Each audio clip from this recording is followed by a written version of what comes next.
السلام عليكم يا أحرار الجالية. الصيف قرب والناس بدات كتوجد ريوسها وتجمع الكادويات في الباليزات باش تدخل لبلادها وتفرح الوالدين والعائلة. ولكن ردوا البال مزيان لهاد الهضرة اللي غنقول لكم دابا، حيت عطلتك ورزقك ومستقبل عائلتك في المغرب واقف على هاد المعلومة. واش كتعرف باللي قوانين الجمارك المغربية في هاد 2026 ولات صارمة بزاف؟ والدليل هو أن الموانئ والمطارات دابا تجهزات بسكانيرات ثلاثية الأبعاد كتشوف حتى داكشي اللي مخبي في القاع ديال الباليزات، وزيد عليها كلاب مدربة خصيصا لشم ريحة الفلوس كاش. اليوم في هذا الفيديو الحصري على قناتكم قضايا الجالية غادي نكشف لكم الأسرار اللي هتخليك تدخل السلعة والتليفونات والفلوس للمغرب في هذا الصيف بلا ما تخلص حتى ريال ديال الضريبة، وبلا ما تضطر ترغب ولا تحزر حتى شي واحد.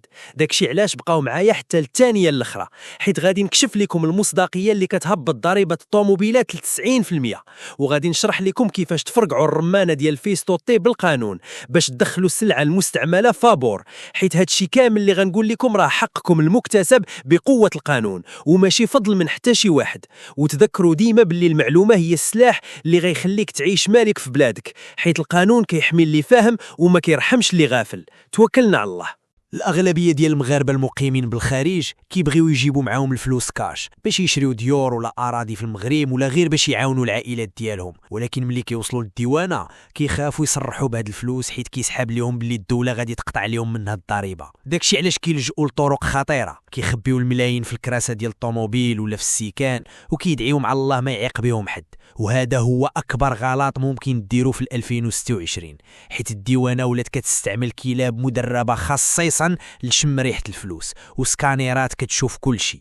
القانون الجمركي المغربي الجديد واضح وصارم جدا وما بغاش نلعب في هذه النقطة. مسموح لك تدخل المغرب مبلغ كاش ما يفوتش 100,000 درهم، يعني تقريبا 10,000 أورو، بلا ما تسولك الديوانة منين جبتيها. ولكن إلا فتي هذا المبلغ غير بأورو واحد وما درتيش التصريح وشدك الديواني، راه كتحجز لك الفلوس كاملة في البلاصة وكتعرض لغرامة مالية قاسية كتقدر توصل ل 50% من ديك المبالغ اللي شديتي، وتهمة قيلة سميتها تهريب الأموال.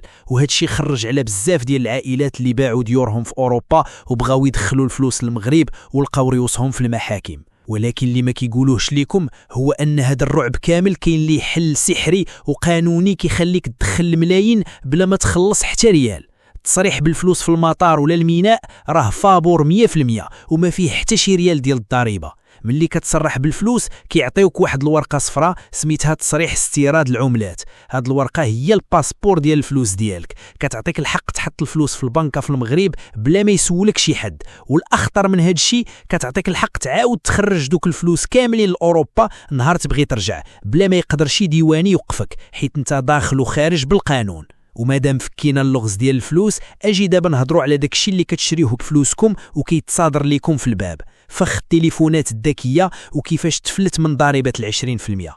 اي مهاجر مغربي كيهبط للمغرب كيبغي يفرح ولادو ولا خوتو وتلقاه شاري 3 ولا 4 ديال التليفونات غاليين بحال الايفون ولا السامسونج جايبهم كادوات.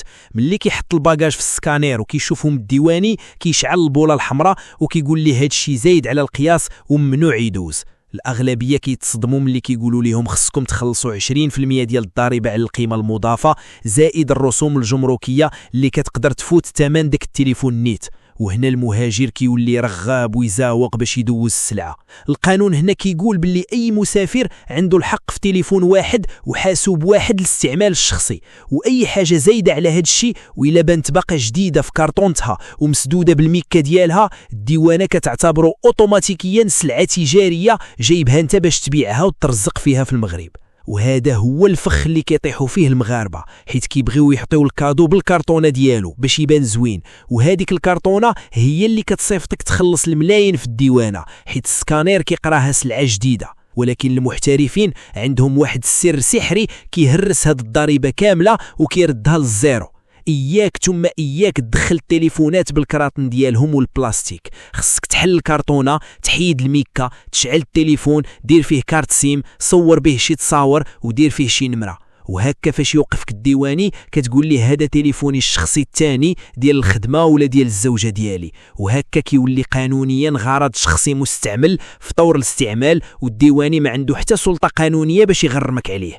وزيد عليها سر التقسيم العائلي، فرق التليفونات على ولادك وعائلتك اللي راكبين معاك باش كل واحد يدوز ديالو قانونيا. وقبل ما ندوزو للحقوق المنسية ديالكم في الديوانة، بغيت نقول لكم باللي كاينه واحد المفاجأة مخليها لكم في آخر الفيديو بخصوص سيارات المتقاعدين. إلا كنتي باغي تدخل طوموبيلتك بلا ما تخلص ديك الضريبة الخيالية، بقى معايا حتى الآخر ثانية، حيت غادي نعطيك المصداقية باش تستافد وتعرف حقك. هذا التعامل الذكي مع الديوانة كيجيبنا لواحد الكنز كبير مخبينه عليكم الجمارك في 2026، إعفاء 2 مليون سنتيم وكيفاش تدخل الكادوات فابور. ملي كيقرب الصيف المغاربه كيعمروا القفر ديال الطوموبيل او الكاميونات الصغار بالتلفازات والبيسيات والزرابي والمواكن ديال القهوه باش يديوهم لعائلاتهم. ملي كيهبطوا الميناء الديواني كيضرب طلا كيشوف ديك السلعه كامله، كيقول لك هادشي راه تجاره وخصك تمشي للبيرو تخلص الرسوم. المهاجر مسكين كيتخلع وكيقول هادشي غير كادوات لعائلتي، ولكن الهضره العاطفيه ما خداماش مع الديوانه اللي كتعرف غير الارقام والقوانين، وهادشي كيخلي بزاف ديال الناس يخسروا فلوس صحيحه في الباب ديال المرسى. ولكن الصدمه هي ملي كتعرف باللي القانون اصلا عطاك الحق تدخل هادشي فابور وما محتاج ترغب حتى واحد. الحل القانوني اللي كيخبيو عليكم الديوانيين هو ان اداره الجمارك والضرائب الغير المباشره عطات للمغاربه المقيمين بالخارج حق حصري وثابت سميتو اعفاء الهدايا العائليه. هذا القانون كيسمح لك تدخل المغرب هدايا واشياء شخصيه كتوصل القيمه ديالها ل 20 مليون سنتيم مغربيه مره واحده في العام بلا ما تخلص عليها حتى شي درهم ديال الضريبه. هذا حقك المكتسب كمهاجر وماشي مزيه من شي واحد، ولكن الاغلبيه ما عارفينوش وكيبقاو خايفين وكيخلصوا مبالغ كبيره باش يدوزوا سلعه قل من هذه القيمه كاع. وباش تستافد من هذا الكنز وتجبر الديوان يطبقوا عليك خصك تكون مطور. اولا ديما جيب معاك الفاتورات ديال السلعه اللي شريتي باش تثبت باللي القيمه ديالها ما فايتاش 2 مليون سنتيم، حيت الا ما جبتيش الفاتورات الديواني غادي يقيم السلعه من راسو ويقدر يطلع عليها الثمن. ثانيا تفادى تجيب كميات تجاريه، يعني ما تجيبش اكثر من قطعه من نفس الماركه ولا سلعه بزاف معاوده فحال فحال، حيت واخا يكون الثمن ديالهم قل من 2 مليون القانون كيعتبرهم تجاره. ملي توقف بكل ثقه قول للموظف قيد هادشي في اعفاء 20,000 درهم ديالي ديال هاد العام. وهذا التقييم الخيالي اللي كديروا الديوانه كيجرنا لواحد الكابوس اخر كيعيشوه الناس اللي كيجيبوا السلعه المستعمله من اوروبا. بزاف ديال المغاربه دراوش كيمشيو للاسواق ديال السلعه المستعمله في اوروبا، كيشريو ثلاجه نقيه ولا ماكينه الخياطه ولا اغراض مستعمله باش يعاونوا بها عائلاتهم في المغرب. كيشريو داكشي باثمنه رخيصه بزاف. ملي كيدخلوا للميناء الديواني كيتفاجئوا باللي الديوانه كتحسب لهم هاد السلعه بحال الا راها باقه جديده في الكرتونه، وكتطبق عليهم ضريبه خياليه كتقدر تفوت الثمن ديك السلعه اللي شراوها في اوروبا باضعاف مضاعفه. وهذا ظلم كبير كيهرس المهاجر اللي باغي غير يدير الخير.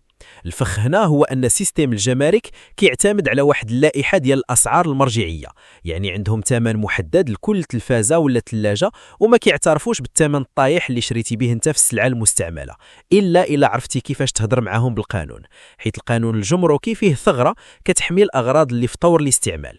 والمشكل ان الاغلبيه كيجيبوا السلعه المستعمله نقيه بزاف ومغلفه مزيان في الميكا، وهذا الشيء كيخلي الديواني يزعم ويحسبها سلعه جديده باغا تباع. الحل اللي كيديروه المحترفين هو انهم كيوسخوا السلعه بالعاني باش يبان فيها اثار الاستعمال. خصك تحيد اي ميكا ولا تغليف كيبين السلعه جديده، خلي شويه ديال الخدوش يبانوا، والا قدرتي تجيب شي توصيل من سوق السلعه المستعمله راه كيعاون. وملي توقف قدام المفتش ديال الجمارك رفض التقييم ديالو وطالب بتطبيق خبره الاستهلاك اللي كتسمى الفيتوستي. هذه الخبره القانونيه كطيح القيمه ديال السلعه بناء على شحال مستعمله، وكتقدر تطيح لك الضريبه للزيرو تقريبا، وهكا كتدخل اغراض عائلتك فابور. وملي كنهضروا على السلعه اللي كتدخل الاغلبيه كيلجؤوا لواحد الطريقه باش يتهناو من الصداع، ترونسبور وكيفاش الكادويات كتدخلك للحبس. بزاف ديال المهاجرين كيبغيو يريحوا ريوسهم من صداع الديوانه في الميناء وكيمشيو يصيفطوا الكادويات ديالهم مع موالين الكيران او ترونسبورات، كيعطيوهم كراطن مسدودين فيهم حوايج ولكن كيديروا وسط منهم حوايج خطيره بحال الدوايات ديال برا او بياس ديال الطوموبيلات ولا درونات صغار. كيسحاب لهم باللي مول الكار غادي تكلف بكل شيء والديوانه ما غاديش تقلب مزيان.